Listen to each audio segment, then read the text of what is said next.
Hey guys, Griffin here at Timbertrain Coffee Depot, and today we're going to go over the basics of latte art design. These designs are super important to learn and master because they make up the foundation for being able to do all those crazy designs that you've seen on YouTube and Instagram. If you haven't already watched our milk steaming for latte art video, I would highly recommend checking that out before continuing on with this, because milk steaming is super crucial for latte art. If your milk is steamed improperly, latte art is going to be way more difficult and it's never quite going to look as good. Today, we're going to go over 3 basic designs. We're going to start with the heart, we're going to go on to the Rosetta, and finally a tulip. Today, I'm going to be using whole milk because I find that steams and pours latte art the easiest, but you can definitely take these same principles and apply them to milk alternatives. I tend to recommend oat milk as one of my favorite alternatives because it seems to be very similar to whole milk in how it steams and pours, but today I'm just going to be using whole milk. We're going to start by learning how to do a heart. And if you've seen the milk steaming for latte art tutorial, you'll already kind of know how to do the heart shape, but we're going to go over it again today just to emphasize how important it is for moving forward with your latte art designs. A couple things to keep in mind firstly. What I see people struggle with the most for latte art is 2 things. Not pouring quickly enough so that the stream of milk isn't flowing out strong enough to carry the foam off onto the surface. This will cause no design to show up. The second thing is people not bringing the pitcher close enough to the surface of the coffee. We really want that almost touching the surface. And this allows the foam to roll off onto the top. So if you're not pouring quickly enough or your pitcher is not close enough to the surface, no design is going to show up. And finally, another issue that people have is just not steaming well. Again, I emphasize this because it's super important. You need well steamed milk with great microfoam in order to do latte art. For the heart, we're going to begin by taking our milk and make sure you're constantly moving that milk in order to keep it incorporated after you steamed it. We're going to grab our cup and we're going to begin by pouring straight into the middle from a bit of height. We're going to use this time to mix the espresso and the milk together. If any white spots of foam appear on the surface, you can use that stream to mix them in. We're looking for a nice homogeneous color on the top of that espresso. Now, when we're about 2/3 full, we're going to bring the pitcher as close as we can to the surface. I'm going to tilt the cup so that I can get even closer to the surface. And again, that's super important. And we're just going to begin pouring fast and straight in the middle. You don't need to dump the pitcher in there, but just a nice quick pace. At this point, we're pouring straight in the middle, but we don't need to move the cup side to side or back and forth. We're letting the design flow out from the pitcher, and we don't need to move the pitcher around to create the design. Right as the cup is getting full, almost at the top, we're going to slow down our pour, bring the pitcher up a bit, and then strike right through.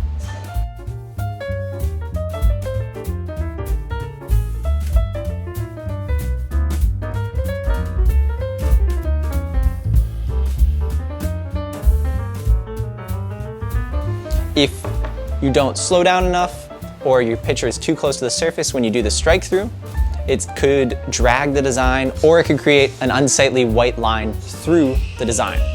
If something went wrong, don't worry, it will take some practice.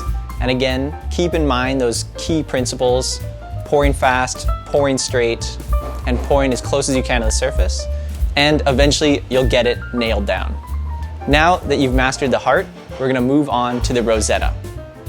With the Rosetta, we're going to use a lot of the same techniques that we used with the heart, but change them up a bit to make a different design. So again, we're going to start with our steamed milk and begin filling up the cup to about 2/3 full.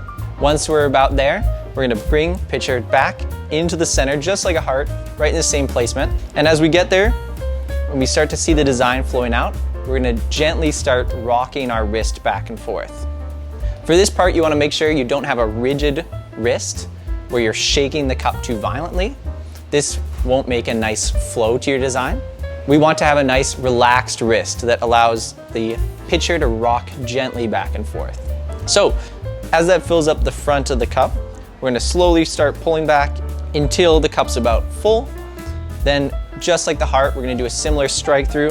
So we're gonna slow down our pour from higher up, and go right through.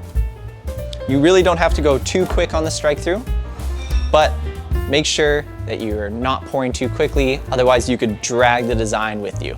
A nice strike through really makes a beautiful Rosetta.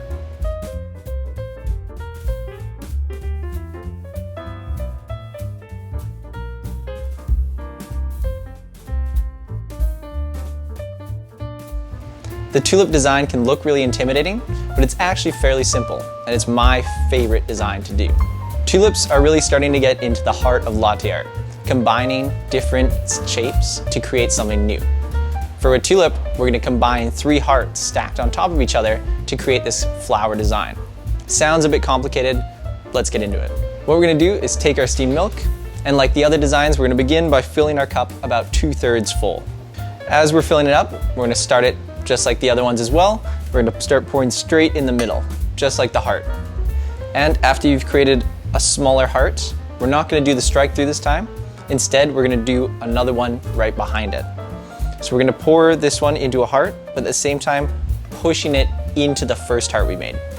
Then we're going to do that one more time right behind it. We're going to slow down our pour and pour from a bit higher up and strike straight through.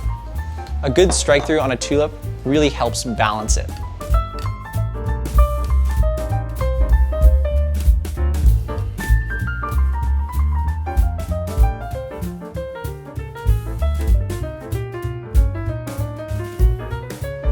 Now that was just 3 layers, but you can definitely do more than that as you begin to master the tulip.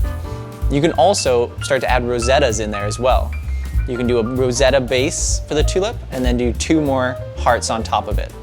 The possibilities for combining these 3 designs are nearly endless, and they're the foundation for moving forward to do things like swans. All right, there you have it, the basic designs for latte art. If you're having any trouble with doing any of them, make sure you reference back to my common mistakes that people make, as well as you can watch back any parts of the video to make sure you nail them perfectly.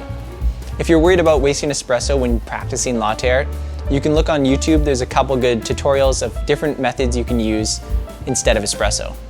If you have any questions about latte art, or you want to see me do a little bit more in depth about some more complicated designs, please let me know in the comments. But for now, thank you guys so much for watching.